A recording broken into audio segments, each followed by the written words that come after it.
the new factor is reform. So in the past, you didn't have what many Conservatives would view as a viable alternative. Yeah. It was either Conservative or Labour, and therefore you stuck with Conservatives for fear of, because that was the only alternative. That's the only alternative. But now that's not the case, as people see it. And that is where Kemi has a challenge that David Cameron didn't have, a challenge that Margaret Thatcher didn't have. She has seen, and she inherited this because she only became leader well after the election. She has got to find a way of saying, look, we understand why many of our former supporters are voting reform. We aren't reform. We're not going to ape everything that reform does, but we do understand the things such as very high levels of immigration, both legal and illegal, and we are going to have to confront them. The following is a conversation with Jeremy Lefroy. He's a former Conservative Member of Parliament for the Stafford constituency. Jeremy had a fascinating journey into politics. His focus was policy and humanitarian-based work, where he founded the group Equity for Africa, a charitable trust aimed at alleviating poverty in a self-sustaining way by creating jobs through investing in small and medium-sized enterprises in Africa. We reflect on the Conservative Party's result from the general election, the government's term in office, and the next steps to rebuild. To support our channel, please like and subscribe and check out our sponsors in the description. And now, dear friends, this is us getting a second opinion from Jeremy Lefroy. So hello, Jeremy. Thank you very much for coming on to the podcast. It's really exciting to have you here today, and I've got lots of exciting questions I want to ask. So let's start off with, what makes you be a Conservative? What would you say are core Conservative values that you and many people share? Well, thanks very much for having me. And it's a good question that I have to think about fairly carefully, because I think of myself, as all of us, as human beings rather than as a Conservative, but somebody who perhaps has a certain outlook. I haven't always been a member of the Conservative Party. I was once a member of what used to be the Liberal Party before it became the Liberal Democrats. And I even attended one or two Labour Party meetings in my youth. So as with many people, you're not sort of born into a particular political party and stay with that. But I suppose it's developed over a number of years. And I think what I would say fundamentally is that as somebody who's unashamedly, even though it's not common to say so now, a sort of one nation Conservative, somebody who believes that you need to be working for the whole of the nation, for all of the people, not just a particular segment of it. It's probably because Conservative thinking is pragmatic. It's based on what is possible. I always remember one a Conservative politician many years ago who I had a great deal of respect for, who said Conservatives believe in working with people as they are, whereas other parties, particularly socialists, as people they would like people to be. Now, that's not a criticism. That's simply saying that's the basis on which I think we need to operate. You have to work with people as they are. That means you are a broad church. If you had every single MP having a party after their own particular beliefs, you'd have 650 different parties. Yeah. So inevitably, in a system like ours, the first past the post system, you have to have every single political party as a coalition, and quite a broad-ranging coalition. And that's what attracted me in particular to the Conservative Party, because I felt that it contained people of a wide range of ideas, but broadly arranged around the principle that you need to care for the country, care for the environment, care for the future, which means having economic policies that add up, that don't put enormous pressure, particularly in the form of debt, on the future, on your children and grandchildren. And as somebody who's in the last 3 years become a grandparent 5 times over, I'm particularly aware now of what the future is for our children and particularly our grandchildren. And so I think that in very broad sense, that's why I am a Conservative. There isn't a rigid list of policies which I, as a Conservative, believe in and think must be there. Yeah. Things will change as circumstances change. At some times, you will need to run a particularly, if you like, tight fiscal policy. At other times, perhaps less tight. You have to adapt to the circumstances, but underlying it is wanting to bring people together, not to divide them, and wanting to secure a future for the country, both economic future, environmental future, and social future. Little sidetrack. I remember we were arranging this podcast earlier, and then you told me, I think we delayed it because you had a recent grandchild. Is that correct? 3 recent grandchildren, including twins. Fine, okay. Yes. How's it going on at home? Is it busy? It's quiet at the moment because none of them are there. But we had 4 of them with us over Easter, which was lovely, and nice. 3 of them, and then 2 were born in May. Okay. And we thank God that they're coming on well now. Of course. I think you're not the first Conservative who actually started in a different party, or initially had thoughts of a different party and then moved to the Conservatives. I think I read Rory Stewart. He was Labour first, and then he moved to Conservatives. Even Liz Truss, for example, was a Liberal Democrat and then moved to Conservatives. So, but I guess I don't quite see that in the other direction. Do you think, because a lot of people will be listening to this will be maybe younger people or young professionals like myself, why do you think that's a natural change for some people? Or do people become Conservative as they get a little bit mature and older? Why do you think that transition happens? Well, I think there have been some moving in the other direction. There was, in the last Parliament, there was a Conservative MP who moved to Labour, and we have seen 1 or 2, so it isn't all traffic all in one direction. But you're right that it tends to be that way round. I mean, it does depend on where the Conservative Party is, who the leaders are and what particular policies they're promoting at that time, I think, as to whether it's more or less attractive for people to move to. I think it's partly that, and I'm not saying that other parties don't have a similar or an emphasis on the future, but I think that particularly when it comes round to, if you like, the fiscal future, the economics, how are we going to pay for things in the future, the Conservative Party tends to adopt what I would consider to be a more practical and realistic approach than some of the other parties. That isn't always the case. We remember the short-lived Liz Truss premiership where, and we'll come on to that later no doubt, but where the markets took a very, very different view. And we see now that Rachel Reeves, the current Labour Chancellor, is learning from that and making sure that the things she says don't spook the bond markets, which we at the moment and will for the foreseeable future depend on to raise the debt that we need to finance government and public services in this country. So it's not a either or. It's not the traffic isn't always in one direction. But I think the facts. Somebody once said the facts of life can tend to be conservative, and I think what they meant by that is that they tend to be, ultimately nobody owes you a living. Ultimately, you've got to pay for what you consume, and particularly if you're concerned about the future for your children and grandchildren, you have to make sure that you don't leave them with a very unwelcome inheritance. I see.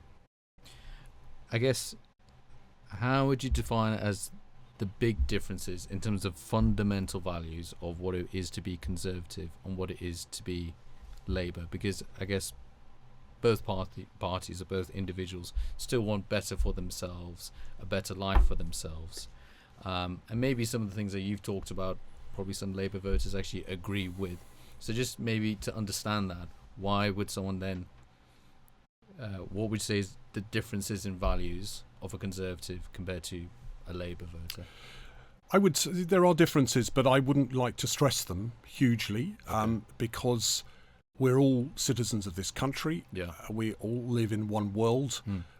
It isn't as if we live in a completely divided, on a completely different, a binary world, and therefore much of what I want to see people who vote Labour or represent Labour or Reform or Lib Dems or Greens will want to see.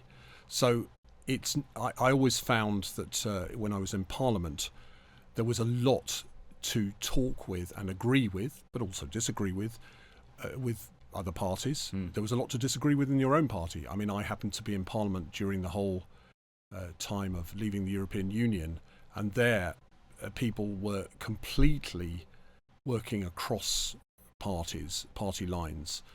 You would have people supporting leaving the European Union from the Labour Party and from Conservatives, and the same on people wanting to stay within the European Union. So I think it's difficult. We live in a democracy. Democracy means many parties, but the idea that means that you have irreconcilable differences between the parties is not something that I recognise. There will be very strong differences of opinion, particularly on the, if you like, the outlying parts of both parties or between the more extreme parties. But most people want to see the country work. They want to see people prosper. I mean, the NHS, we're seated now in Stafford Hospital. I say Stafford Hospital because when I represented it it's now County Hospital. County. And during the time I was the MP, we had a very difficult time here, but we had marches with tens of thousands of people to save the hospital, and they succeeded because there were times when the very future of this hospital was in doubt. But because people of all parties got together and said, we need this place, it is vital, it's still here.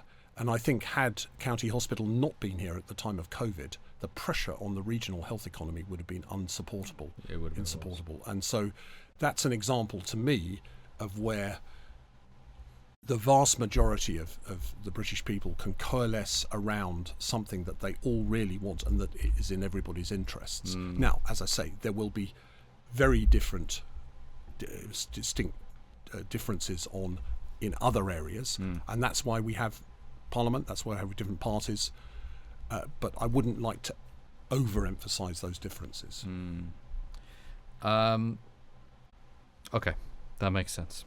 So we will talk about how the Conservatives are doing currently, but historically, the UK Conservative Party is one of the most successful parties in the Western world. Most countries have a left and right party, and the UK Conservatives have been in power mostly compared to maybe other countries, whether they're left and right leaning parties. And the phrase that was used maybe during your time from 2010 to 2019 was the Tory election winning machine, that regardless of maybe sleaze or scandals or even just unpopular times or unpopular policies, the Conservatives did just manage to win elections at the end of the day. So we'll have many Labour voters and left-leaning voters listening today, but I guess why do you think that 14 years or just generally the Conservatives are a very, a party of winning elections? How have they managed to build themselves to be like that? It's a good question, and you asked me just as I've come from standing in a county election, which I lost. Yes, which we will talk about. But I thought we'd start on a light note before I get into deeper questions. So I think you're talking about the last 150 years, where certainly the Conservative Party has been very successful, and I think it has done that by adopting pragmatic policies. So, for instance, if you take 1945. 1945, Clement Attlee won a landslide. Everybody thought Churchill must win, but the people came back from the war and said, thank you, Mr. Churchill, but we saw what the Conservative Party in the 30s did. We don't want that. We want the alternative, which is the Labour Party. And Mr. Attlee, who'd been Deputy Prime Minister throughout the war and therefore had shown himself to be a very capable leader and a very patriotic man, and had fought throughout the First World War, they said, well, let's have a go with him. Yes. And he transformed Britain in the sense of introducing the NHS. Now, the NHS was actually did come out of a coalition report, the Beveridge report, during the war. So it wasn't entirely a Labour Party baby, but it was implemented by the Labour Party in 1948 under an Iron Bevan. He also engaged in nationalisation, some of which was probably misguided, some of which was probably necessary. So steel may be misguided, coal probably necessary, and railways probably necessary. So, and there were lots of other things that came about through that government. Now, 1951, when Conservatives came back in under Churchill, they could have said, well, we don't want any of this, but actually they accepted almost everything. They changed one or two things, but what they saw that what the Labour government under Clement Attlee had introduced was by and large popular, was by and large the right thing, and they kept it. So that was, in my view, an example of the Conservative Party being pragmatic. They then stayed in power for the next 13 years until 1964, and I think that was even though we had some very difficult times, like the big crisis, the Suez crisis, and the short-lived premiership of Eden at the time, and also going through the sort of declining years of Churchill when he had some serious health problems. But they managed that because they said, right, the British people seem to like what Attlee has introduced. What we're going to do is do it better. So, for instance, Macmillan, who was the Minister of Housing in the 50s, early 50s, he built, or under his tenure, huge numbers of homes were built. Far more than are being built now, far more than ever been built really since then, because he saw that people needed new modern housing. So he got on with that. So the idea that somehow it's not a Conservative thing to build lots of social housing or relatively cheap housing for people is nonsense, as was shown by then by what happened under Harold Macmillan when he was Minister for Housing. So Conservatives have tended to be pragmatic, to go with where the British people are. Okay. When Conservatives go away from that and adopt what I would tend to view as very ideological minority views, or when Labour does that, as it has done from time to time, the British people don't go with them. So that's why the Conservative Party, to answer your question, has been more successful. Is on the whole, it's been more pragmatic than the Labour Party. Pragmatic meaning understanding the views of British people and actually creating policy directly for that. That works. So not, and I think we'll come on to talk about this, but not just saying, well, whatever you want, we'll do. No, because that's impossible. True. If you get to government that says whatever you want, we'll do, and it doesn't matter what it costs, we'll do it, then you end up with calling in the IMF. But then, of course, yes. So then, but does it not become challenging? If you're being pragmatic and then there's certain policy, you feel that's what the party, the country wants to go in that direction, but then you have to also manage the finances as well. So is it also, do you feel Conservatives are better at understanding and managing that balance as well? Again, it's a matter of, on balance, yes, but we have clear examples where that is not the case. So the finances, for instance, under the Labour government of 1997 up to certainly around 2003, the early part of Tony Blair's premiership with Gordon Brown as Chancellor, they managed finances very well. And the reason they did that was because they knew that they had to get away from this idea that the Labour Party would be spendthrift and lead us into economic problems. And they were successful. That's why they won the 2001 and 2005 elections. And 2005, despite all the problems around the Iraq war, they nevertheless won because they were still seen as competent with the economy.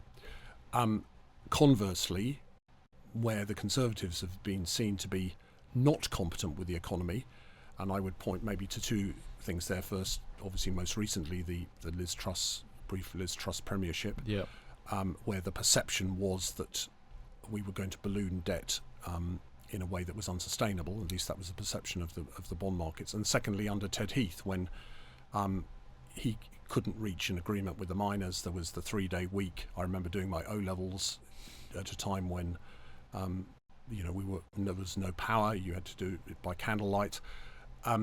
Again, the people said, we've had enough of this. You're supposed to be a competent solving issues economically, and you're not doing it, so we'll have the other lot. So Harold Wilson became Prime Minister again. Okay. I feel one thing is, even though, yes, the Conservatives have traditionally been the most successful party, but I feel a lot of people may not proudly say they're Conservative, or it's not popular to say they're Conservative.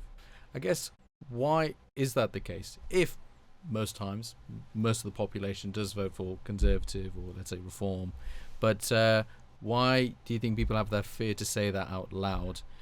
Unless maybe I've been shadowed by it, because my background is obviously from Pakistani background, and then doctors who are mostly Labour voters. But why do you think, not even in the UK, but just generally, people don't like to say that they're Conservative? Yes, you're right to point that there's a thing as such a thing as the shy Conservative, and that's why Conservatives, even in the general election last year, tend to poll better than in the elections. They secure higher percentage than the opinion polls lead you to believe, and vice versa. I think it's partly because sometimes, and quite a lot of the time, some of the messages that a Conservative Party has to deliver, and in my view has to deliver now, are not popular.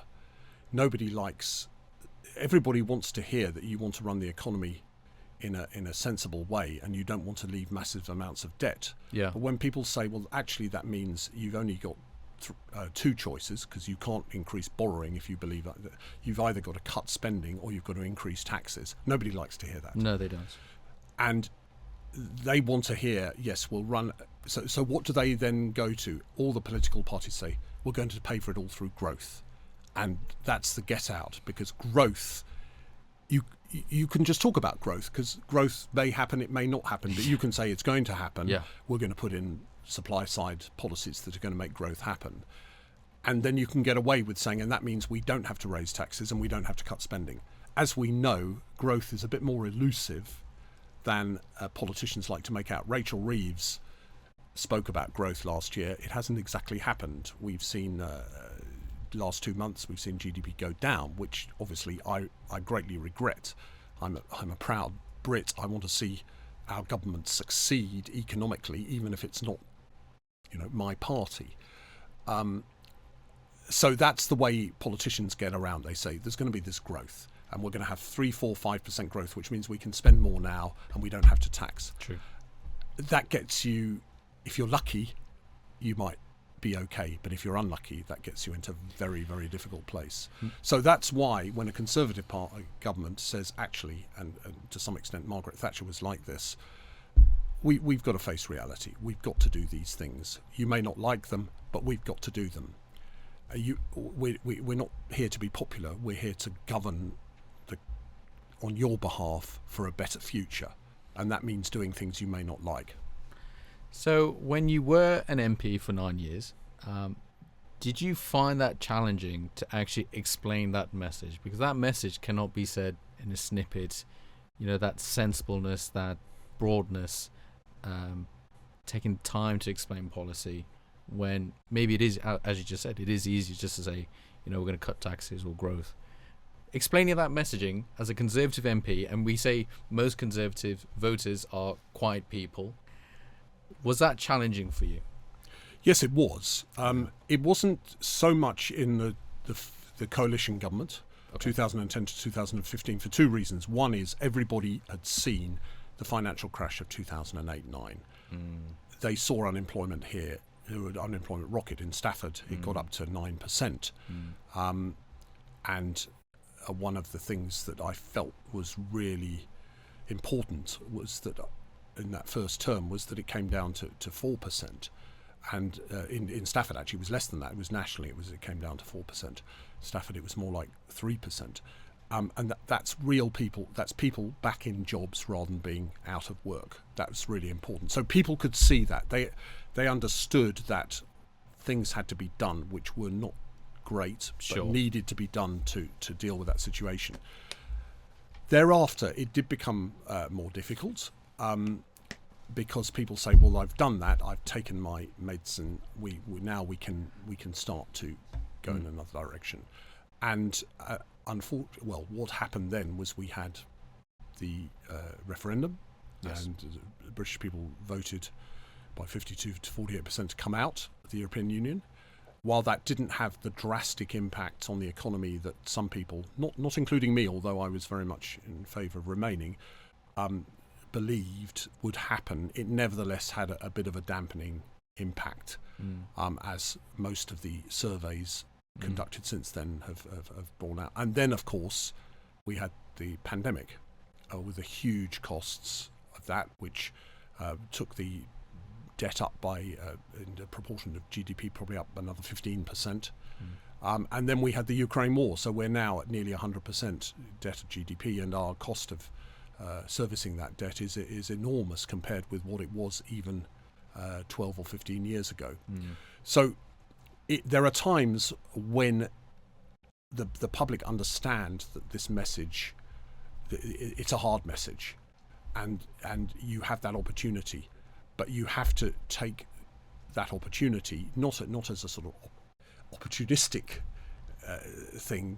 You have to do it because that's the time politically it is possible, without huge kickback. Yeah. If you don't do it, then it probably has to be done, but there will be much more kickback, and it also has to be done if people don't recognise the reality of where you are at the moment.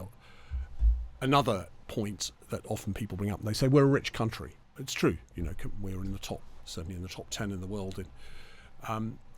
Therefore, there must be money around, and therefore, because there's a lot of money around, and because we see people in big houses and driving big cars and whatever, there's masses of money that can. And it's true, there is money around. There is tax evasion going on that needs to be tackled, and every government tries to deal with that. But the idea that because there are things you can do, perhaps to bring in more tax from the wealthier people, that means you don't have to do anything else, it just doesn't add up. So it's and the Labour Party are finding this now. I was with a couple of Labour MPs last week, and they told me, "You didn't tell me how difficult it was being in government." I said, "Well, it's obvious. Being in government is very difficult. Yeah. Especially if you bind your hands, as you did, by saying we're not going to put up income tax, we're not going to put up VAT, we're not going to put up employers' national insurance. You are going to find it extremely difficult to make ends meet." That's challenging. I did want to talk about Conservative messaging, because then now I wanted to move on the current side, and then also what messaging is best. But you've been very clear about pragmatism, and actually people are looking for a pragmatic voice in politics, so we will touch on. And just picking up on pragmatism, there's no conflict between pragmatism and having principles. Okay. The idea that running a reasonably balanced budget is just pragmatic it's not. Running a reasonably balanced budget is the right thing to do. It's a morally right thing to do, because what it does is it allows you, in a really difficult circumstance such as COVID or such as the financial crash in 2008-9, to spend a lot more money. The only reason that Gordon Brown was able to spend a lot and go up to 150 billion of borrowing in 2009 was because he'd actually managed the economy pretty prudently until then. The only reason we were able to spend as much as we did in COVID, and probably too much, but that was agreed by all parties, let's not forget, is that under the coalition government and then under Theresa May, there had been relatively prudent economic management. So there was the fiscal firepower to allow money to be spent. But the problem is, now you get up to the area where we are, which is 100% of GDP as debt, that ability to spend to manage a new crisis is much reduced. Right. So it's not just about being pragmatic, but it's also about, I think, having a strong principle of saying, you've got to save in the good times to be prepared to support people in the bad times. In the bad times when they would come. Okay. I would like to move to the local elections. I'll just start with an open question then. How would you describe or analyse the performance of the Conservative Party in Staffordshire and also in other councils and mayoral seats that they ran? What is your understanding of this? Overall, it was a very poor performance. Yeah. But not just the Conservative Party, also the Labour Party. Yeah. If you take Staffordshire before the May elections, the Conservative Party had well in the 50s of seats. I can't remember the precise number. Labour had 4 or 5. Afterwards, Conservative Party had, I think it has 10. Yeah. Labour has 1. Both the main parties, or main parties prior to the election, suffered, obviously, because the Conservative Party had a particularly good result in 2021, which was the last election. Conservative Party lost far more seats. So that's the general context. Voters voted for reform because they said, neither of you Conservatives, you've had 14 years. We won't even look at what's happened locally. Actually, people were quite reasonably happy with what's happened locally, but nationally we think you're not the people to entrust power to. And Labour, you've had a year in government, and we don't like so far what we've seen. Generally, that was the message. I would add a caveat that where there were Conservative councillors who really had worked extremely hard and put a lot of work into the election, Their seats, did a huge amount of engagement with voters. Many of them won. Of course, many of the candidates were new, including myself, and therefore they didn't have that voter recognition. But where people saw my local councillor, who happens to be Conservative, has done a good job, they got in, or they got very close to getting in. So there was the two sides to it. There was the national picture, which was a plague on both your houses, Labour and Conservative, particularly Conservative, and a more local picture, which was, however, we like what you've done. You may be Conservative, but we like what you've done, and we're going to vote for you again. Yeah, that's true. That there was 10 seats or so in Staffordshire that they kept, and actually, those councillors, I think they've been long-standing councillors who had done good work, hence they would keep their seats. So would you say these the Reform voters, are they Conservative voters or are they Labour voters, or is it mixed? Completely mixed. You think it's mixed? Yeah, absolutely. So when I was talking to voters I stood in Audley and Chesterton in North Staffordshire. As you know, Chesterton, traditionally very much a Labour area. Yeah, it is. Very heavily wanted reform. Audley, more mixed. It had Conservative borough councillors. It had a Conservative county councillor before. It's had Liberal Democrats in the past as well. Again, so a different area, different type of area. That's true. But again, reform polled extremely well in both places. Yeah. I guess I can see it definitely is mixed. Let's say, for example, is it Ashfield's seat, the MP there? That's a Reform seat. That was, traditionally a Labour seat, but then went Conservative, then went Reform, and it's more like working class communities, which you would think is Labour, and yes, is now gone Reform. So I understand that point.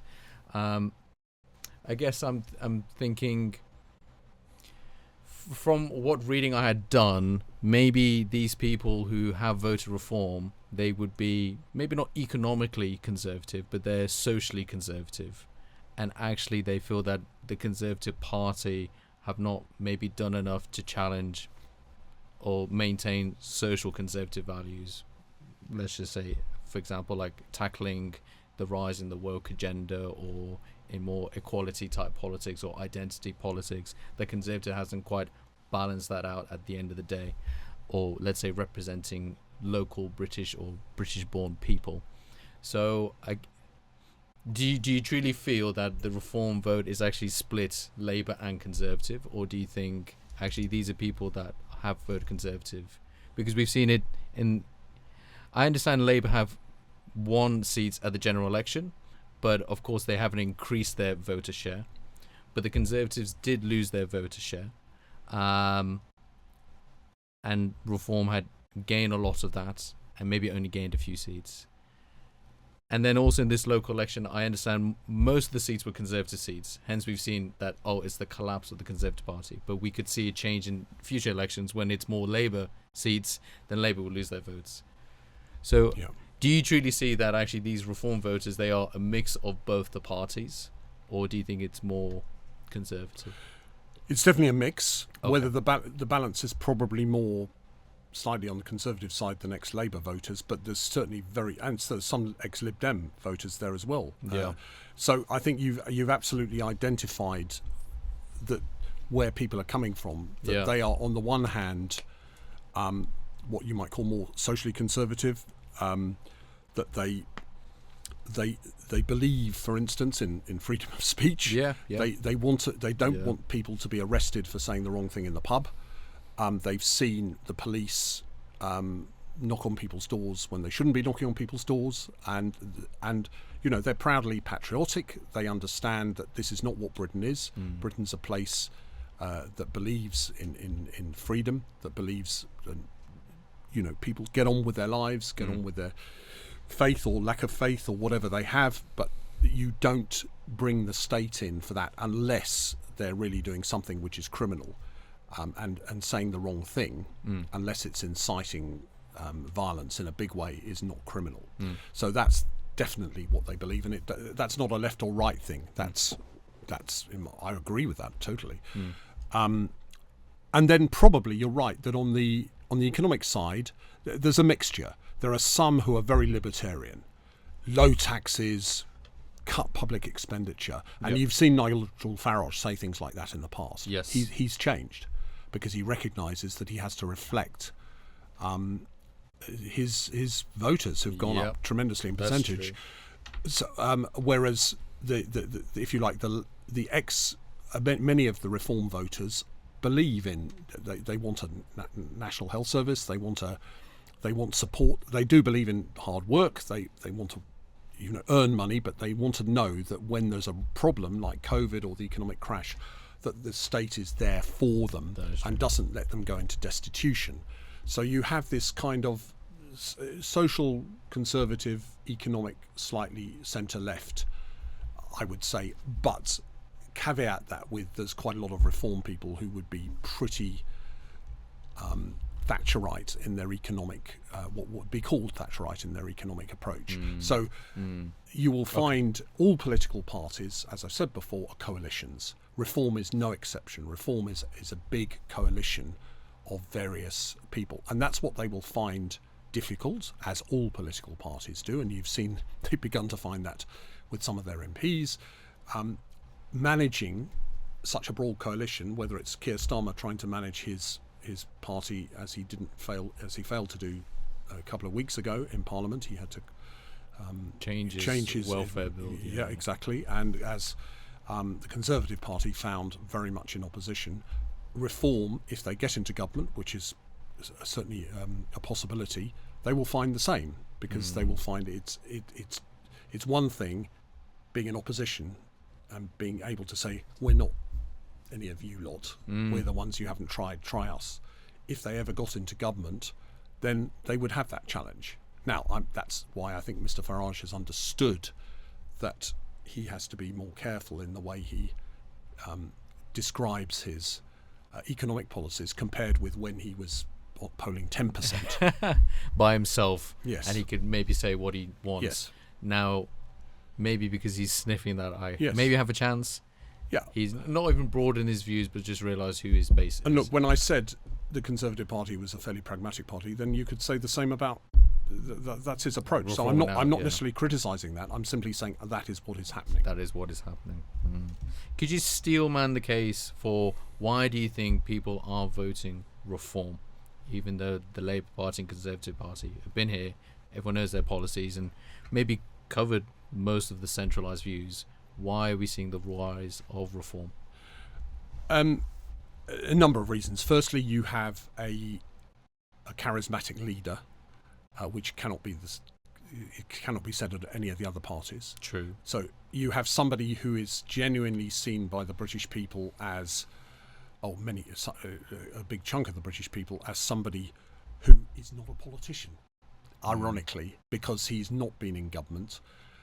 That you see somebody who those who voted to leave the European Union see as one of the champions, along with Boris Johnson, of leaving the European Union. So they still think that that's the right thing to have done, and so they give him credit for that. And you see somebody who is able to get on at an ordinary level with people in a way that many politicians don't seem to be able to. So all those factors, very personal factors, but they also see a party which is beginning to respond to what they feel are real concerns, such as very high levels of immigration, obviously the focus being on the boat crossings, but also the massive amount of immigration that happened immediately after COVID. Yeah. And also they see a party that is responding, as I said, moved from being very much libertarian economically, low tax, low spending, to seems to be more low tax, high spending now. That's true. And that will be the weakness of the party, but how they make that add up, that's the real challenge for them. But at the moment, they're in a position where they can say, we haven't had a chance to show what we can do, just give us the chance. They can say that. Okay. And that's the challenge for the Labour Party. Coming on to the opponents, they face two weak opponents at the moment. They face a Conservative Party which is, in the public eye, is still discredited from particularly what happened during the COVID period, with the Partygate, and also with the remembrance of austerity, what was called austerity, but actually, if you compare it with other countries such as Greece or Ireland, was nothing like as strong as that. And people forget that was a coalition government with Liberal Democrats. But the remembrance is there: David Cameron, Theresa May, Boris Johnson. We didn't particularly feel better off. We don't feel better off after those 14 years. Then they look at the Labour Party and they see a party that's already got major cracks in it. Keir Starmer is not somebody who inspires people, and therefore they say, well, why not? Let's give reform a chance. That gap that's been created for reform to fill, do you think that was... You have talked about it. Is there an absence of the Labour Party filling it? Is there an absence of the Conservative Party filling it with meeting, let's say, this presenting socially conservative policy, or the Labour Party for maybe appearing too woke, or actually not addressing working people's responses? Like, Nigel Farage has been around for a long time, and there's always been the concern of, a vote for Brexit or anti-immigration. That's always been there. I guess, why is this space being created now in the last couple of years or so? It's a good question, and I'm not sure I've got a particularly good answer to it. I can just throw you some thoughts, which is firstly that when people voted for leaving the EU, there was a chance for the Conservative Party to make a good deal out of that. Now, I was involved at the time as being a member of Parliament, and I felt there were chances we had to come up with a solution that was beneficial to the country and at the same time respected the vote to leave. We didn't take that, and I won't go into the details now, and maybe a chance on another occasion, but we didn't take that chance. People then voted by a large majority for the government led by Boris Johnson in the 2019 election, and here was a sort of reset. Here's your opportunity. Do it properly, or do it in a way that's that works for the country. And they started. I think they did what they could. I would not have gone on the same path, but that's the path they chose. But then the whole thing was derailed by COVID, and the need to deal with COVID. Clearly, the Prime Minister, Boris Johnson himself, was incredibly ill, and that was a real crisis. And then you had the controversy and rightful anger about members of Parliament and members of the government, and even the Prime Minister himself, appearing and actually not doing what they were asking everybody else to do. And that the British people hate hypocrisy. They do not like that at all. Yeah. And whatever happened after that, I think it was inevitable that people would throw the electorate would throw the Conservative Party out. It wasn't inevitable that it would be such a catastrophic defeat as happened last year. That was probably guaranteed by the short-lived Truss government, which put the cost of living up for everybody, and made life even more difficult. Now, as for the Labour Party, I think they weren't that keen on the Labour Party. They thought, well, they'd voted decisively against Mr Corbyn in 2019. They thought that Keir Starmer was a safer pair of hands. They weren't enthused by him, as was shown by the very low percentage of the vote, despite the very high majority. But they said, the Labour Party is the only credible alternative. Let's give them a chance and see what they can do. Now, recent election results, and it's only a year into potentially a 5-year government, show that people are not impressed. Whether that's retrievable or not, I don't know. You can speculate. I have no idea. It may be retrievable. But in the meantime, the Lib Dems are not seen as... They're seen in certain areas, in south of England particularly, as a serious contender, but not really for government. But you can't write them off. They were a big part in depriving the Conservative Party of a lot of seats last year. But Reform is seen as the sort of national party, and when I say national, I mean they're polling strongly in Wales, in Scotland, as well as in England, as being a party across the nation that can do something. Now, and I'm trying to be objective here. I have my own views, and I'm still very much a member of the Conservative Party and chair a local Conservative association. So I'm not trying to, but I'm trying to give a perspective on why that is, why that's happened. Just a short sidestep. I mean, you were an MP up to 2019, so you weren't actually there during what is described as, the unpopular stuff that Boris Johnson did with the parties. You weren't actually there during Liz Truss's time, but you're still a senior person in the party and well connected. How do you feel as a Conservative when you're seeing those senior figures almost break down the reputation of the party? Because the things you're talking about today, I think a lot of people would listen, even non-Conservative people would listen and say, you make a lot of sense. I could vote for that. Pragmatic policy, balancing the budget, future planning, meeting, having sensible social Conservative values. How did you feel during that time, the image of the Conservative Party being ruined? I felt very disappointed and sad because, first and foremost, I'm a British citizen. I want my country to succeed, whoever's in power. And I don't want to see the country being put through what it was put through. That kind of, and politics in Britain tends to be unfortunately often a bit of a spectacle. So sometimes we concentrate on minor things when there are huge things going on in the world, and yet we are concentrated on pieces of cake in Downing Street. Obviously that reflects a contempt and a hypocrisy, and therefore it's important that it gets spoken about. But I suppose I just felt sad about it. I was slightly disengaged because, as you say, I wasn't a member of Parliament. I was trying to get on with other things at the time. But yes, I felt sad about that, and let's not forget, it wasn't just in the Conservative Party. There were other members, including the Labour Party, who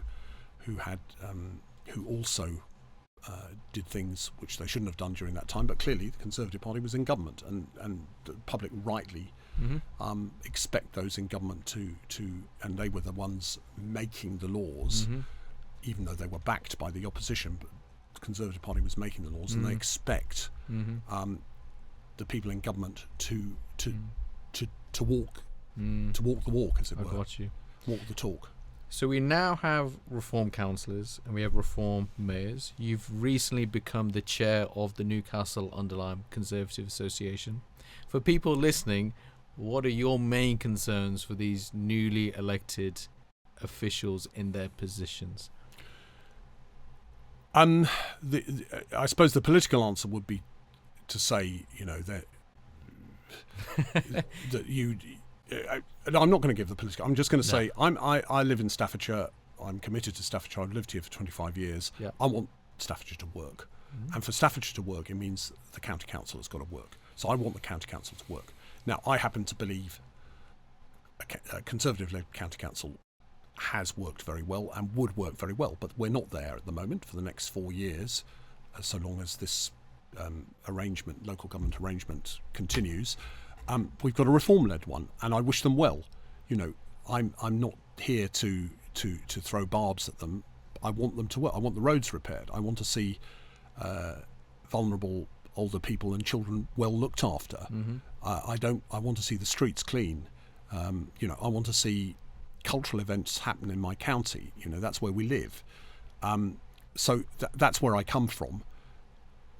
When you come to another election, if of whatever kind of body it is, I would still make the case that a Conservative-led council would be the best way forward. But that doesn't mean to say I'm going to try and undermine them at every opportunity. That just does not make sense. Yep. You've ultimately got to put, if you like, county or country first, and your politics after that. Yep. Because you don't want our cyclists riding over roads with potholes and breaking their arms. You don't want people spending hundreds of pounds fixing tyres because they've been burst because of potholes. You don't want vulnerable children suffering because the care is not good enough, etc. Mm-hmm.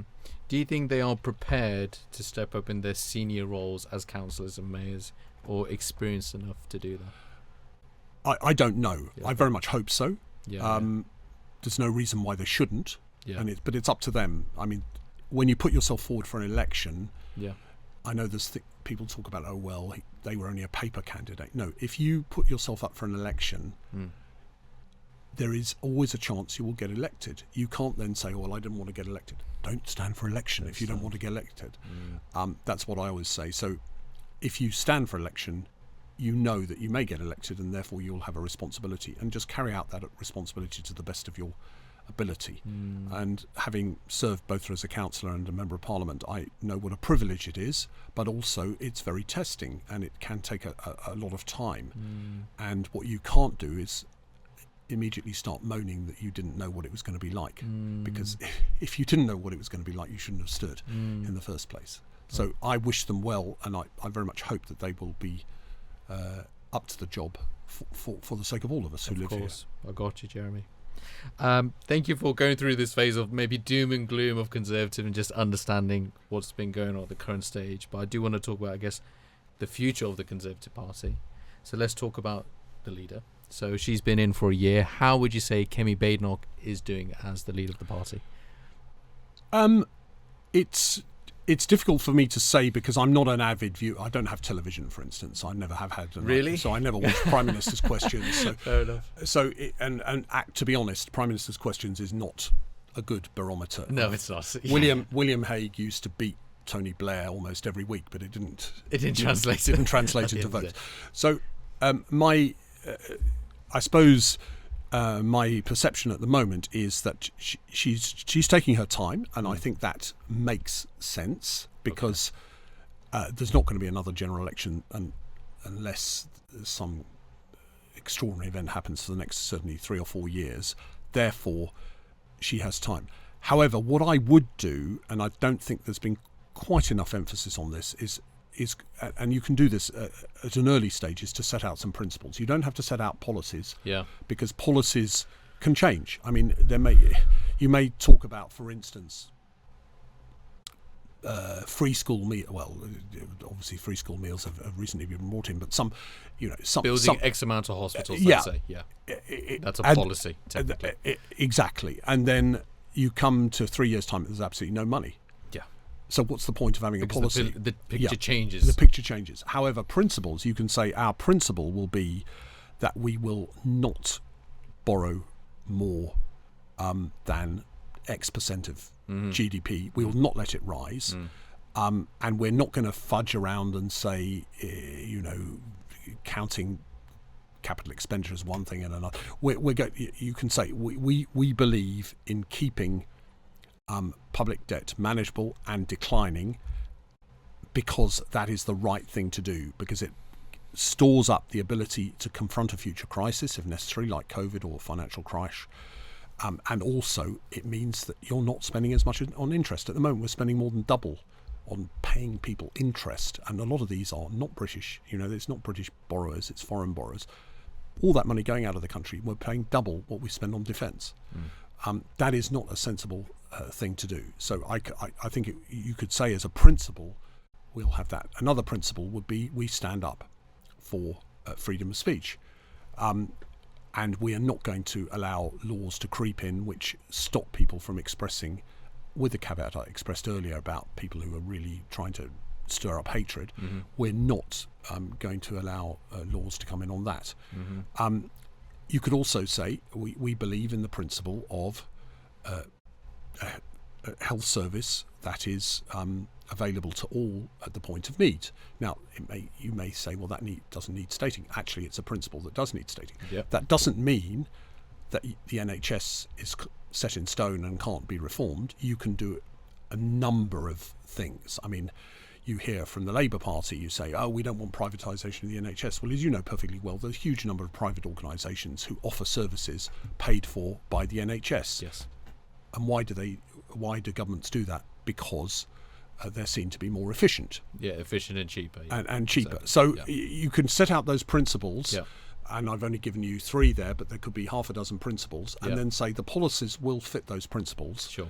But they will come a bit later. So I would like to see a bit more of that from Ms. Badenoch. Other than that, I think you can.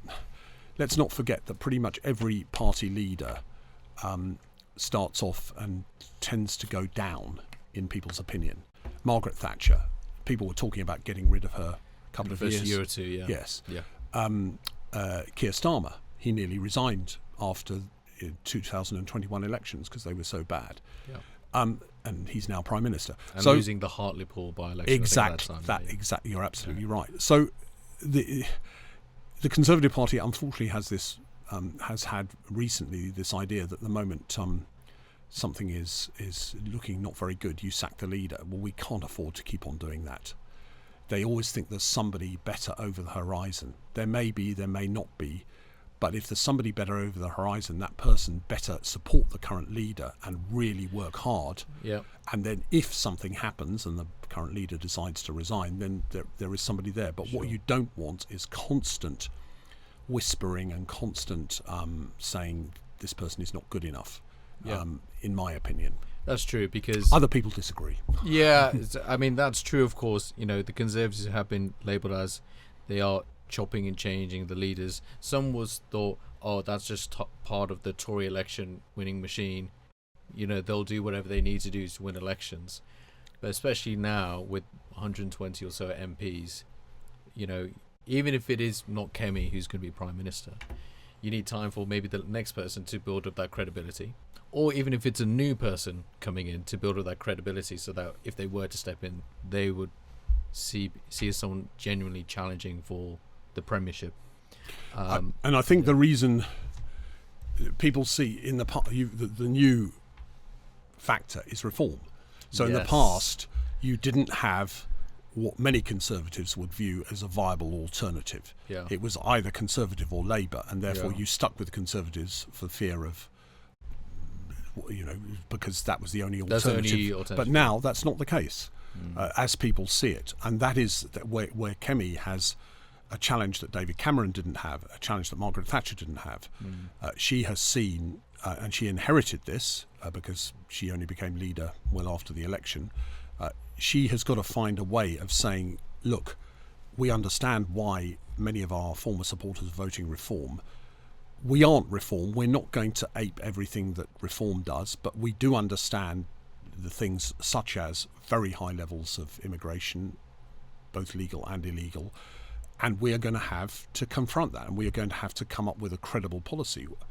At the same time, I think she can make a very clear distinction in the sense that the reform at the moment seems to be advocating spending in many cases more than Labour are spending, and yet reducing taxes. So the idea of putting personal allowance up to £20,000 would cost a huge sum of money. Now, how the markets would respond to a government that reduces the tax base and at the same time increases expenditure remains to be seen. So she's got to have a credible answer to that. So how, when we talk about pragmatism at the beginning of this, how does, let's say, Kemi, present a, let's say, moderate, sensible, pragmatic policy, especially in the world we're in now, where you've got the rise of far right and far left parties, not just in the UK but in Europe, and a politics of sloganism? How does Kemi go about challenging that? Because maybe she's not doing it this effectively now. How do you go about doing that? It's a good question. I'm not probably the right person to ask, because I'm not a political guru or advertising person, and I would agree with you that sloganising and the sort of three-word slogans that proved so effective over the last 10 years have to some extent changed the game. But I think people, I think only when people, I want Britain to succeed, but I think we're going through a very difficult time at the moment, and I think our political leaders of all the parties have to confront that and say to their members and to the citizens of this country, there's no easy answer to this. And I'm not just talking about Britain. France is to some extent in the same position. The US in a slightly different position. We have got to face up to reality. I take Ireland as an example. In 2010, when I first was elected to Parliament, one of the things we did in our first 6 months was we voted through in one day a 3.5 approximately £billion loan to Ireland, because they had, as a result of the Greek debt crisis, then Ireland, Portugal were facing real problems. And so we made that loan, which, by the way, Ireland has paid back subsequently with interest. What did Ireland do? Ireland, and I'm not advocating this here at the moment, they cut pensions, they cut civil service pensions, they cut civil service salaries. They enacted a kind of austerity that was much stronger than than the austerity, so-called austerity enacted in Britain in the early part of the 2010s. As a result, they also had huge windfalls in corporation tax from all the American companies that decided to take advantage of the very favourable corporation tax rates in Ireland and set up there. So now they have billions of pounds coming in from Apple, the likes of Apple and Microsoft, that set up over there. The combination of that means that Ireland has now got a budget surplus. It's paying down its debt. It's in a very, very good position compared with pretty much any other country in the European Union. But they had to take those tough decisions in 2010. That was only 15 years ago. We may have to come to a similar situation where our people we've got to, I'm not necessarily saying that it would be the same things, but it might be, and we've got to have political leaders who are prepared to do that and carry people with them. But that means everybody's in it together. So you would have to say, we want the broadest shoulders to bear the most. Now, there's always the risk that you do that and then, if you like, the wealthiest leave the country. There's not much you can do about that. Ultimately, if you've got somebody who only lives in Britain because it's got a low tax rate, or only lives in Britain because there are favourable conditions, it's you want them to stay, but you can't base your whole strategy around keeping them. Got you. But I do think that conversation has got to happen. Will have to happen at some point. And therefore, Kemi, to go back to your original question, Kemi Badenoch, I think at the moment is probably the political leader who has the most chance of offering that sensible but fairly tough message, as long as it goes alongside other things that people know need fixing, like our immigration system. Yeah, I got you. That makes sense. After the Runcorn by-election, Nigel Farage said, "This is the extinction of the Conservative Party, and we are now the opposition."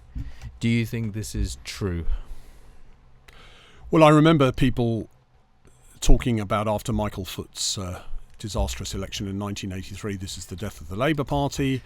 Anybody who talks about the extinction of a political party, I think is, shall we say, being, well, they may know far more than I do, but I wouldn't necessarily be as bold as that. Now, he may be right.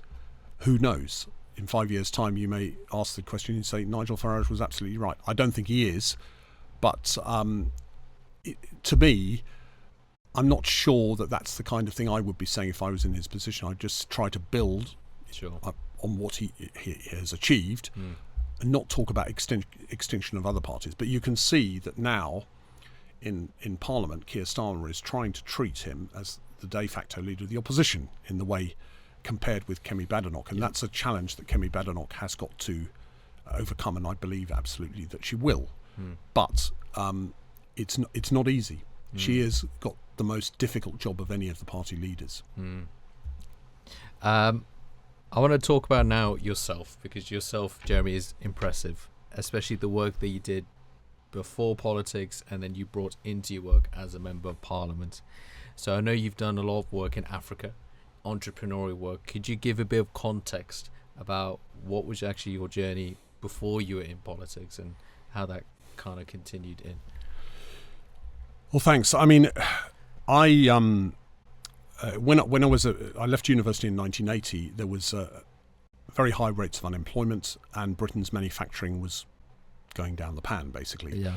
I decided then I wanted to work in manufacturing in Britain, so I got a job with Ford. I was a foreman in the Bridgend engine plant, which had just opened, sadly closed a couple of years ago. But it was a great experience there, working with the men on my line, and it was all men. It was very segregated at the time. Yeah. Women tended to work on the assembly lines, and men worked on the machining lines, which I was on the cylinder block line.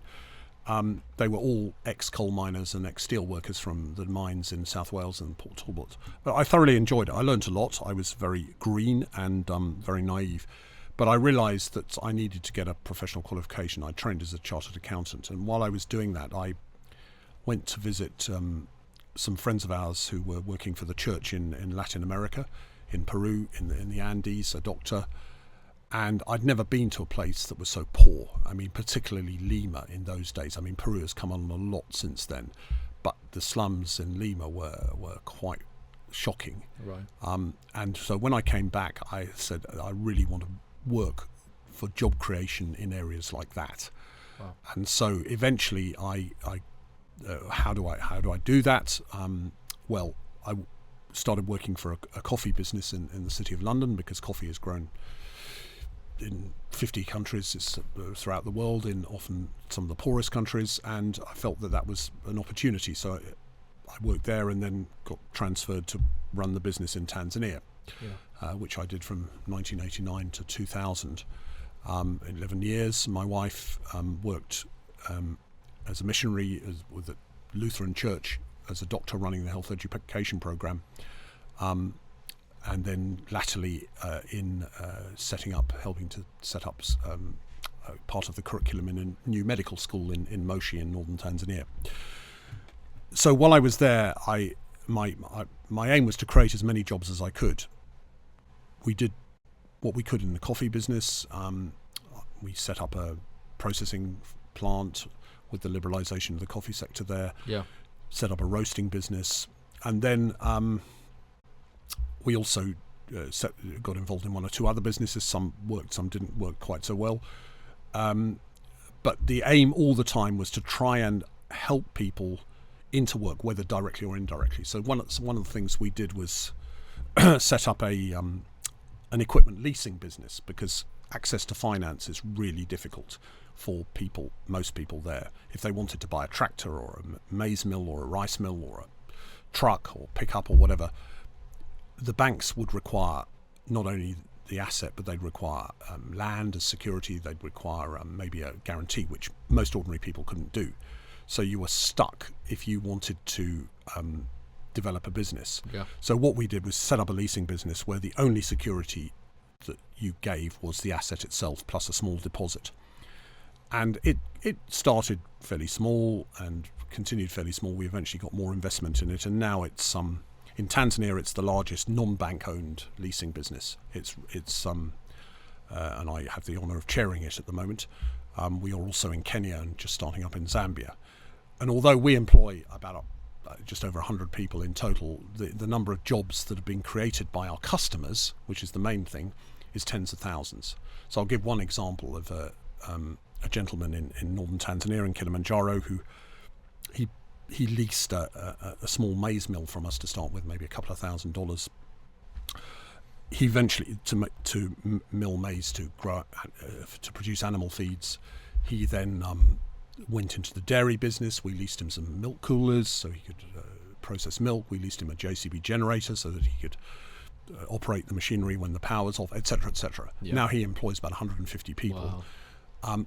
He says it's all down to our company. I say absolutely not. It's down to his hard work and dedication. But we enabled him. How did you enable these companies? Is through giving loans out? We're leasing, so they're finance leases. So in effect, they take they buy an asset, and sometimes I'm proud to say we do quite a few JCBs actually. So it's nice to support to sell some Staffordshire equipment. But they take, say, an excavator. They will put down 20%, 25%. We pay the balance. It remains our property, but they pay it off over 3 or 4 years plus interest, and then it's theirs. Right. And the advantage is that they're not. We don't demand land as security. One of the problems is if you're borrowing in many countries, you have to give title, and if your company goes bust, or at the end of the day you lose everything. Whereas all they can lose is we just take the asset back, and that's it. Exactly. Nothing else. They don't lose their house. They don't lose. They don't have a guarantee or whatever. Yeah. And our whole principle behind it, which is why we called the business Equity for Tanzania in the first place, was we wanted an equitable way of financing people so that they and you know, we have to be tough sometimes. We have to repossess. People don't particularly like it, but ultimately it's the only way a business can. If you have a sustainable way Yeah. to maintaining maybe a lot of these workers from being out of poverty. Yeah. Where did you develop this passion then for? You think there's the simple way, and you see many charities being set up that gives food or aid or humanitarian resources or medical aid. How did you develop that? Actually, no, the true way to get out of poverty or being where you are is through employment and engaging in entrepreneurial activities. Where did that come from? Well, there are many ways to do it, and I have huge respect for. And there are many cases where you have famine or really terrible humanitarian situations. The only way you can do it is through direct giving. So I've supported a number of people in floods in India recently, and other places where lending money is useless because actually a loan becomes a big burden. So our whole point is I'm not a great fan of debt, because debt is actually, to me, is a having been through a bad time in the coffee business where I had to give a personal loan security and had to cough up on it, had to remortgage the house, I never want to get other people to get into that position where you've got this debt. So that's why we came up with leasing, because ultimately they can just walk away. They would have to give the asset back, but there's no debt. True. And debt is a real killer. I mean, I think your family's originally from Pakistan. I've been to Lahore. I've seen brick factories there where you have people in bonded labour who actually people are buying them out of that because and supporting the children because of this generational debt. Fortunately, that's less than it used to be, but it's still there in many countries, and so I hate debt as a thing, unless the debt is productive and has a real, and unless it doesn't kill a family, that's the real. If debt kills a family, then that's you. If you've read Charles Dickens, you'll know that in some of the cases the novels are around people who get into debt and end up in a debtor's prison. We had debtor's prisons until not much more than 130 years ago, where people had to go to prison because of debt. That's a terrible thing for a family. Fortunately, we have different ways of dealing with it now, but it nevertheless is a big issue. My final question is, I guess, in a world where people may have a pessimistic outlook, challenges with cost of living, or seeing a future or job opportunities, what's your hope and message to people listening right now, young professionals, on how to have a positive outlook on life and maybe taking control of your own life? I think it's a very good question. I would want to say to people that have a very much a hopeful message. I think, provided, and my family came from my father was a clergyman. We never had any money. I remember we used to go on holiday with our grandparents, when we came home. Sometimes there would be nothing in the bank, but I had a very happy childhood that I really appreciated. And I think if you say, look, money's not everything, the thing is making the most of your life, trying to do your best, but always bearing in mind that the aim of this life is not to build up masses of wealth.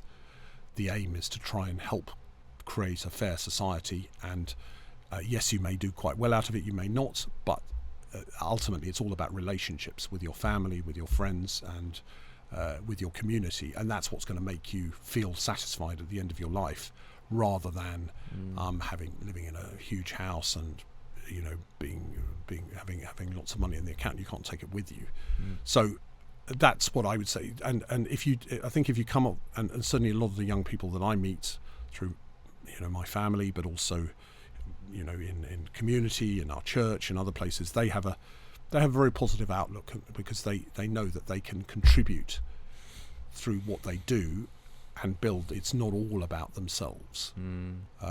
So that's not a very particularly coherent answer, but it's what I would say is to give hope. Now, clearly, when we look around at the world at the moment, it's a very difficult place, and lots of people undergoing huge amounts of suffering. Therefore, anything that you can do to help alleviate that, I mean, you're a medic, you're a doctor, so you're in a fantastic position to do that, and as you do. But I think there are many other. You don't have to be in the medical profession. You can be in business, you can be in teaching profession, you can be all sorts of. Every single role, there will be a way in which you can do something that helps in some way, or it may be out of work. It may be in a charity or some kind of other activity that you're involved in. Yes, yeah. Thank you very much for your time today, Jeremy. I think, firstly, thank you for answering those challenging questions on the party, but people did want to get your insight. But I think the way you've presented yourself, the way that I think people can get who you are as a person, how that's shaped your experiences, and you to have not just a full career, but actually a career that feels is part of you and part of your values. And I think I'm going to take a lot away from today, and I'm sure people listening will take a lot from today. So thank you very much for your time today. I really appreciate it. Well, thank you very much indeed, and thanks for all you do, both professionally and also with this podcast, which I think is an excellent idea. Thank you, Jeremy. Thanks, Ashley. I would like to end with a quote from the former Prime Minister Boris Johnson's resignation speech. We've seen at Westminster, the herd instinct is powerful, and when the herd moves, it moves. Thank you for listening to the Second Opinion podcast. Please like and subscribe if you enjoyed listening, and check out our other channels. See you next time.